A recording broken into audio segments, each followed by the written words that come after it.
구약 말라기서 1장 두 번째 시간입니다. 6절부터 14절 말씀입니다. 구약을 대할 때 꼭 그 시점에서의 일로, 역사적인 일로만 우리가 받을 게 아니라 이 시대에 그 기록된 말씀이 오늘날 우리가 몸담고 있는 교회 또는 자기 자신에게 적용해야 합니다. 그래야 은혜가 되고 또 유익하죠. 성경은 우리에게 유익을 주기 위해서, 하나님을 아는 지식이 자라가기 위해서, 하나님을 아는 지식이 늘어나야, 예수 그리스도를 아는 지식도 성장해야, 그래야 우리가 영생에 이르기 때문에 그렇습니다. 없이 영생에 이를 겁니다. 성경에 기록된 약속의 말씀이니까요. 오늘 말라기서 1장 6절부터 14절 사이에는 하나님의 성전 제사를 맡은 제사장들이 얼마나 타락했는가, 얼마나 악을 행하고 있는가를 아주 구체적으로 보여주고 있습니다. 기가 막히죠? 1장 10절 먼저 우리가 살펴보면 얼마나 제사를 엉망으로 드리고 하나님께서 받을 수 없는 이 제사가 이루어졌으면 그 제사가 이루어지는 성전문을 닫았으면 좋겠다라고 말씀하지 않습니까? 말라기서 1장 10절 만군의 여호와가 이르노라 너희가 내 제단 위에 헛되이 불사르지 못하게 하기 위하여 너희 중에 성전문을 닫을 자가 있었으면 좋겠도다. 내가 너희를 기뻐하지 아니하며 너희가 손으로 드리는 것을 받지도 아니하리라. 성전문을 좀 제발 닫아달라는 겁니다. 나 네 제사 받기 싫다. 자, 이거부터 먼저 우리 한번 적용해 보죠. 우리 주일뿐만 아니라 수시로 예배 많이 드립니다. 성전뿐만 아니라 가정에서도 예배 드리고 또 모임에서도 예배 드리고 다른 공간에서 이른바 기독인들이 이 성전이라고 일컫는 교회 예배당, 거기서 주로 일주일에 두 번 이상은 모여서 예배 드리지 않습니까?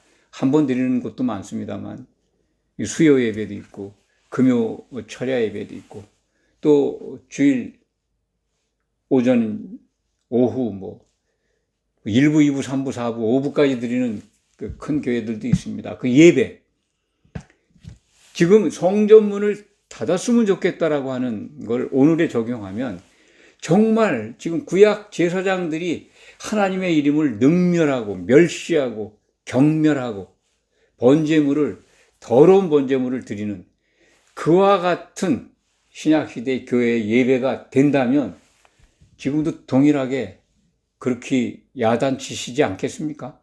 차라리 교회 문을 닫아라. 그렇게 드리는 예배 받기 싫다.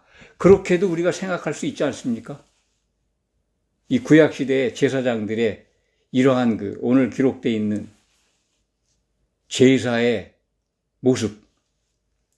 6절 말씀 보면 내 이름을 멸시하는 제사장들아. 여호와의 이름을 멸시했다는 거예요. 뭘 멸시했을까요? 멸시했는데도 멸시한다고 하니까 야단치니까 선지자들을 통해서 말씀하셨겠죠. 그런데 그들이 뭐라고 얘기하냐면 우리가 어떻게 주의 이름을 멸시하나이까? 어떻게 우리가 하나님의 여호와의 이름을 멸시할 수 있겠습니까? 그런 일 없습니다. 그런 뜻이잖아요. 그런데 멸시한다는 거예요. 그 한다는 내용이 7절 말씀에 되어 있죠. 더러운 떡을 드렸다. 더러운 제물을, 번제물이나 소제물이나 다 더러워진 것을 나한테 여호와께 드렸다는 거예요. 그게 여호와의 이름을 멸시했다.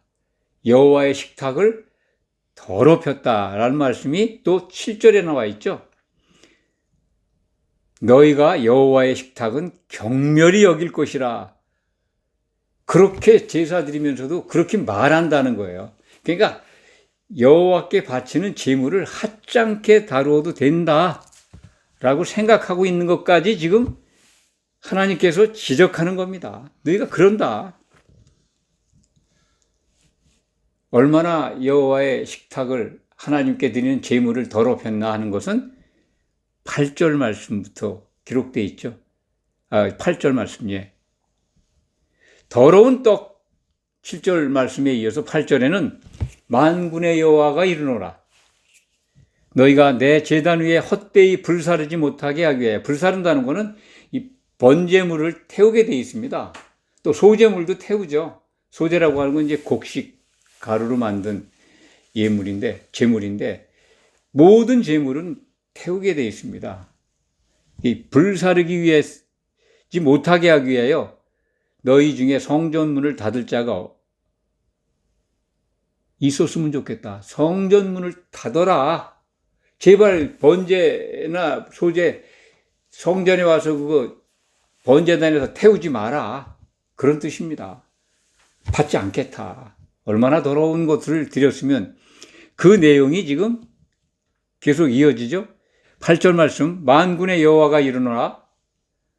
너희가 눈먼 희생제물을 바치는 것이 어찌 악하지 아니하며 저는 것 병든 것을 드리는 것이 어찌 악하지 아니하냐.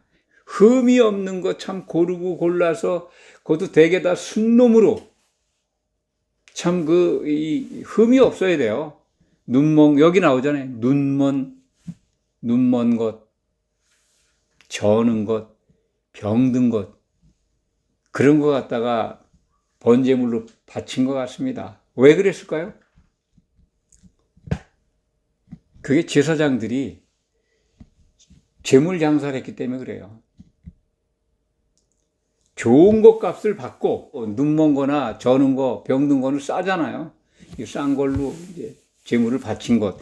그렇게밖에 해석이 안 됩니다. 그러니까 제물 장사를 했다, 제사장들이. 물론 그 외 대제사장들의 악행, 그들을 도운 거죠. 대제사장들이 그렇게 하니까 제사장들은 그걸 따라 한 거죠. 그래서 제사장들을 지금 정말로 질책하고 우리말로 그냥 야단치는 거죠. 아주 엄히 꾸짖는 거죠. 제발 성전문을 닫는 자가 있었으면 좋겠다라고 하시는 정도면 예물 받지 않겠다. 제사를 받지 않겠다는 뜻 아닙니까? 이게 마지막 제사장들에 대한 이 경고이고, 그러면서 돌이키라. 그렇지 않으면 너희를 아주 멸하겠다라고 하는 경고의 말씀이 이제 2장 이후에 등장을 합니다. 근데 그들은 안 듣죠. 돌이키지 않죠. 점점 더 부패해지고, 그때부터 말라기 이후에는 하나님의 말씀이 끊어져 버립니다. 예수님 오실 때까지. 말씀이, 선지자가 나타나질 않아요. 이 말라기 이후에 나타난 선지자는 물론 외경 가톨릭에서 정경으로 쓰고 있는 여러 가지 성경책이 있는데, 거기에 보면 이제 그들이 활동하는 사람들을 선지자로 보는데, 우리가 갖고 있는 성경 66권 속에서는 선지자가 안 나타납니다. 성경에 기록되어 있는 선지자로 기록되어 있는 사람들은 있지만, 제가 볼 때는 말라기 이후에 나타난 선지자는 하나님께 쓰임받은 이 세례 요한이죠. 마지막 선지자죠. 예수님을 이스라엘에 등장시키는 그런 역할을 하죠. 그리고 이스라엘 백성들에게 이제 회개하라고 외칩니다. 선지자의 사명을 하죠. 말라기에서 끝나고 430년 후에나 나타나는 거예요. 이러한 질책을 받고도 제사장들은 돌이키지 않습니다. 9절 말씀, 만군의 여호와가 이르노라. 너희는 다 하나님께 은혜를 구하면서 우리를 불쌍히 여기소서 하여 보라. 은혜를 구하고 불쌍히 여겨달라고 한번 해봐라. 그런데 너희가 이렇게 나를 더럽히고 있는데 내가 그걸 너희를 받겠느냐, 그런 말씀이죠. 9절 말씀은 그렇습니다. 그런 것들을 돌이키지 않은 상태에서 은혜를 구하고 불쌍히 여겨달라고 한들 너희의 그런 간절한 호소 듣지 않겠다, 받아주지 않겠다는 겁니다. 너희 중에 한 사람도 받지 않겠다. 예배를, 제사를 받지 않겠다는 거죠. 10절 말씀은 9절 말씀과 거의 이어지는 거죠. 성전문이 닫을 자가 있었으면 좋겠다 할 정도로 하나님께서 얼마나 마음을 닫고 계신지를 우리가 알 수가 있습니다. 너희가 손으로 드리는 예물 절대로 받지 않겠다라고 하는 거예요. 11절 말씀은 이제 장차 너희가 이렇기 때문에 내가 이방인들에게 이름을 알리고 그들로부터 아주 크게 받들어지게 될 것이다. 이렇게 기록되어 있는 겁니다. 이방인에게 하나님의 복음이 선포될 걸 예언하는 거죠. 예수님이 오셔서 이제 유대인이나 헬라인이나 그리스도 안에서 같은 하나님의 백성으로 들어올 수 있는 자격을 얻는 정말 그리스도의 복음이 나타날 것을 예언한 말씀이 11절 말씀입니다. 그래서 이방 민족 중에서 하나님이 크게 높임을 받을 것이다 라고 하는 예언이고요. 12절 말씀은 제사장들이 속으로 말하는 것까지 기록한 것 같아요. 그들이 뭐 대놓고 이렇게 말을 했을까요? 제사장들이 12절 말씀, 그러나 너희는 말하기를 여호와의 식탁은 더러워졌고 그 위에 있는 과일 곧 먹을 것은 경멸히 여길 것이라 하여 내 이름을 더럽혔도다. 속으로 한 걸로 이해하고 싶습니다. 자기들끼리 그렇게 얘기했는지 모르지만 하나님은 그걸 다 아시는 거죠. 그건 뭐 여호와께 드리는 제물 드리고 상 차리는 거 그거 뭐 아무렇게나 대충 해도 되는 거지 뭐. 그런 식의 어떤 이 제사를 섬기지 않았는가. 참 하나님은 다 아시는 거지 않습니까? 사람들 마음속에 있는 것, 속에 있는 걸 다 안다는 거죠. 이게 중요한 겁니다. 우리가 예배 드릴 때 어떻게 합니까? 속에서. 이거 12절 말씀을 정말 마음에 담으셔야 돼요. 속으로 하는 것 같잖아요. 너희는 말하기를 여호와의 식탁은 더러워졌고 겉으로 그렇게 여호와의 식탁이 더러워졌습니다 라고 얘기할까요? 그렇지 않습니다. 그냥 대충 해도 된다. 이거 예배자, 이 신약시대의 예배자들의 자세가 어떻습니까? 예배 드리는 순간에 하나님께 올려드리는 예배 시간에 어떤 상태로 예배 드립니까? 주식 떨어진 거 걱정 안 하십니까? 예배 끝나면 어디 가서 맛있는 거 먹는 것부터 생각 안 하십니까? 또 내일 할 일 걱정하지 않습니까? 우리들 마음속에서. 예배는 조금 있으면 지나가는 거니까 그냥 가볍게 하면 되는 거고 설교는 짧았으면 좋을 거고 그런 거 아닙니까? 저도 다 그런 시간들을 많이 보냈습니다. 온전하게 하나님이 받으시는 예배를 지금까지 저도 내 스스로 만족하는 그런 시간을 가져본 적이 없는 것 같아요.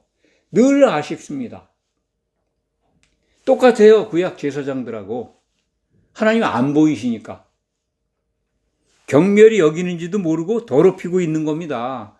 오늘 제가 12절 말씀을 강조하는 거는 정말 예수님이 나를 따라오려거든 누가복음 9장 23절이죠. 자기를 부인하고 네 목숨을 미워하고 날마다 제 십자가를 지고 따라오라고 하신 말씀을 기억나게 하려는 겁니다. 적어도 예배 시간만큼은 그래야 된다는 거죠.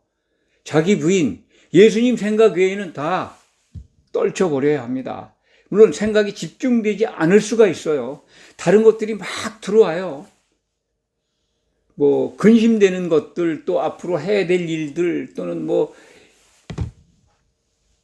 예배 환경이 마땅치 않아서 불평스러운 마음도 일어날 수도 있습니다. 그런데 적어도 예배 드리는 순간만큼은 영과 진리로 예배 드려야 돼요. 진리라는 게 뭡니까? 성령은 진리의 영이라고 예수님이 가르쳐 주셨잖아요. 성령 안에서 예수님의 생각으로 오직 내 생각이 아니라 내 생각은 나의 혼 속에 있는 생각들이잖아요. 내가 영에 이끌리면 성령으로 인도함을 받아서 영과 진리의 예배를 드리게 됩니다. 그러려면 자기 부인이 자기가 갖고 있는 육에 속한 모든 생각들이 다 부인돼야 돼요. 그거를 원하시는 겁니다. 그런 사람들이 두세 사람이 모인 곳에 예수님이 함께 하신다고 한 거는 성령 안에 있는 자들 가리켜서 하신 말씀입니다. 우리가 성령 안에서 예배 드린다면 영과 진리로 예배 드리는 거예요. 성령이 하나 되게 힘쓰고 계신 것을, 그것을 예배 시간만큼이라도 우리는 누려야 됩니다. 모인 성도들이 예수님의 생각으로 같아지고 예수님의 몸을 이루어가면서 예배가 올려져야 돼요. 그래야 하나님이 받으시는 거죠. 그런데 구약의 제사장들 속으로 자기 생각들을 말한지 모르겠습니다. 여호와의 식탁이 더러워졌대요. 또 그 위에 올린 소제물이나 번제물 경멸히 여겨도 된다는 거죠. 그러니까 눈먼 것, 저는 것, 병든 소를 갖다 대죠. 갖다 바치죠. 이 시대에 구약의 그 진짜 타락한 제사장들의 모습이 이 시대 교회에 예배드리는 예배자들, 성도들 속에 없을 것 같아요? 있습니다. 역사에서 우리는 배워야 됩니다. 역사는 되풀이 됩니다. 그리고 구약 시대에 부패한 유대인들, 그거 못지않게 기독인들이 그 모습을 따라가고 있고 더 심하게 변질돼 가고 있습니다. 그걸 우리가 알아야 합니다. 그걸 지금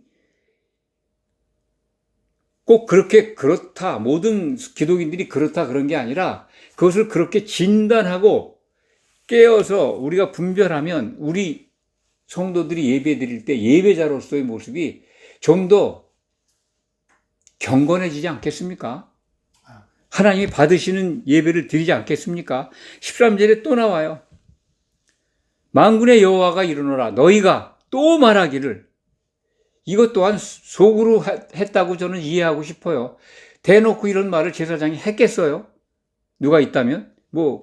혼자 중얼거릴 수는 있겠죠. 또 말하기를 이 일이 번거롭고 하여 코웃음 친다는 거예요. 훔친 물건과 저는 것, 병든 것을 가져왔느니라. 그냥 가져오는 것도 아니에요. 콧방귀 낀다는 거예요. 이게 참 번거롭기까지 하다는 거죠. 번제물을 가져오는 게. 참 성경은 진실합니다. 없는 것을 기록하진 않았을 겁니다. 그리고 선지자를 통해서 선포하게 하신 거예요. 마지막 선포입니다. 그러니 이와 같은 봉헌물을 내가 받겠느냐. 자, 이 시대의 성도들의 예배 태도, 예배자의 모습을 적용해 보시기 바랍니다. 그런 생각들을 가지고 자기 부인할 생각도 없이 그저 주일 예배를 지켜야 되는 행사 정도로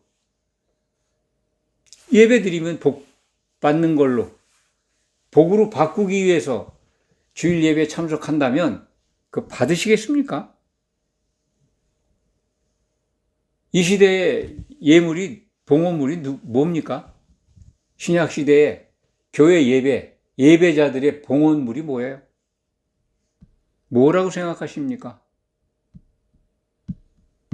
자기 자신이잖아요. 자기 자신. 자기 자신을 하나님께 드리는 거잖아요. 자기 자신의 속에 있는 그 마음들, 뭐가 나와야 돼요? 그래서 각자의 속에서 모인 성도들이 합해서 그리스도의 향을 올려드리는 겁니다. 11조 가져오고 헌금 가져오는 그게 봉헌물이 아니에요. 예배자의 속에 있는 성령이 주시는 그리스도의 생각 속에 있는 향입니다. 그 향을 바치는 거예요. 성도들이 한 몸을 이루어서. 그런데 그게 안 난다면 받으시겠어요? 너희가 이같이 봉헌물을 가져오니 너희가 그와 같이 네 중심의 생각과 네 중심의 예배의 행태를 가지고 나한테 오니 내가 너를 받겠느냐? 그런 말씀이죠. 14절은 그렇게 예배 드리는 자, 경고죠. 그렇게 예배 드리는 자들에 대한 경고. 저주를 받는다는 겁니다. 저주. 하나님께로부터 끊어진다. 나는 큰 임금이요 내 이름은 이방 민족 중에 두려워하는 것이 됨이라. 두려워한다. 경외하게 한다는 거죠. 복음이 선포되면 이방인들이 하나님을 공경하고 두려워해서 올바로 복음을 지켜가게 된다라고 하는 것을 이스라엘 백성들에게 전해주는 거죠. 이건 또한 장차 나타날, 그 시점에서 장차 나타날 이 그리스도의 복음, 그것까지 선포해주고 있습니다. 말씀을 정리합니다. 구약 제사장들의 타락, 어쩌면 이럴 수가 있을까라고 우리가 생각할 수 있지만 이 시대의 교회와 교회를 이루는 성도들, 곧 예배자들의 모습을 한번 적용해 보시기 바랍니다. 냉정하게. 어떠한가? 우리는 하나님께서 정말 받으시는 예배를 드리고 있는가? 그리스도의 향을 내고 있는가? 그리스도의 생각으로 하나 되어서 영과 진리의 예배를 드리고 있는가? 한번 돌아보시기 바랍니다. 기도하겠습니다.